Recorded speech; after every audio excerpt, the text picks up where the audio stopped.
கொரட்டை, ஸ்னோரிங் உங்களை விட உங்கள் கூட இருக்கிறவங்கள அதிகமாக பாதிக்கும். இந்த கொரட்டைனால் நீங்களோ அல்லது உங்கள் கூட இருக்கிறவங்களோ பாதிச்சிட்ருக்காங்க அப்படின்னா இந்த பதிவை அவங்களுக்கு டெஃபினட்டாக போட்டு காட்டுங்க, யூஸ்ஃபுல்லாக இருக்கும். இப்போ நாங்கள் ஒவ்வொரு பதிவுலேயும் ஒரு விஷயத்தை உங்களுக்கு புரிய வைக்க ட்ரை பண்ணுறோம்.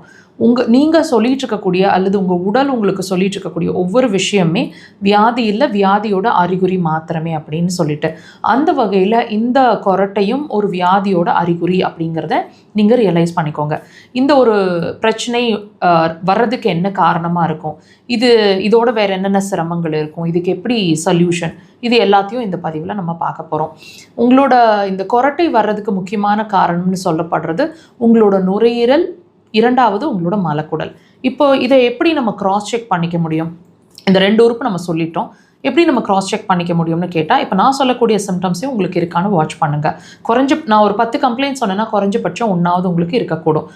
இப்போ ஒன்றா சொல்லிட்டு வரேன். உங்களுக்கு நுரையீரல் சம்மந்தமான பிரச்சனை அப்படின்னா மூக்கு அடைக்கிறது, நேசல் பாலிப்ஸ், அதாவது மூக்கில் சதை வளர்ந்துடுற மாதிரி இருக்கிறது, சளி பிடிக்கல ஆனால் மூக்கு அடைச்ச மாதிரியே இருக்குது, தொண்டை அடிக்கடி கட்டிக்குது, வாய்ஸ் மாறிடுது, கரகரன்னு வாய்ஸ் தொண்டை மாறிடுது, அடிக்கடி சளி பிடிச்சிக்கிற மாதிரி இருக்குது, தொண்டையில் சளி இருந்துகிட்டே இருக்கிற மாதிரி, அதாவது செருமல் மாதிரி வருது, ப்ரஷ் பண்ணும்போதெல்லாம் சளி இருக்கிற மாதிரி, துப்பிகிட்டே இருக்கிற மாதிரி இருக்குது, நெஞ்சு பகுதியில் முதுகு பகுதியில் கேஸ் ஃபார்ம் ஆகிற மாதிரி இருக்குது, வாசனைகள், நல்ல வாசனைகள் கெட்ட வாசனைகள் திடீர்னு தெரிய மாட்டேங்குது, அல்லது எப்பவும் சளி பிடிச்சிட்டே இருக்கும், குளிர்ச்சி சேர்த்த முடியாத சளி பிடிச்சிக்கும், தண்ணி மாற்றி ஊர் விட்டு ஊர் போய் தண்ணி மாற்றி குடித்தா சளி பிடிச்சிக்கும், சளி இருக்கும் ஆனால் 2 நாள் 3 நாளில் சரியாயிடும், அல்லது ரொம்ப நாள் ஆச்சு சளியே பிடிக்க மாட்டேங்குது, இந்த மாதிரி ஏதாவது ஒரு உணர்வு கண்டிப்பாக உங்களுக்கு இருக்கக்கூடுங்க.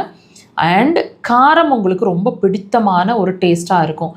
அது மட்டும் இல்லை, ரொம்ப முக்கியமான விஷயம் இது அடுத்தது, உங்களோட மோஷன் சம்மந்தமான பிரச்சனை உங்களுக்கு இருக்கக்கூடும். என்னவாக இருக்கும்?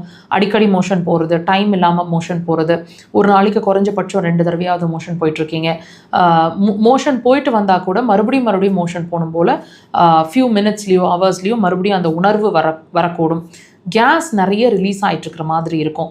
இது மாதிரி விஷயங்கள் ஏதாவது ஒன்றாவது குறைஞ்சபட்சம் உங்களுக்கு இருக்கும். ஸோ இதில் ஒரு விஷயந்தான் உங்கள் கொரட்டை.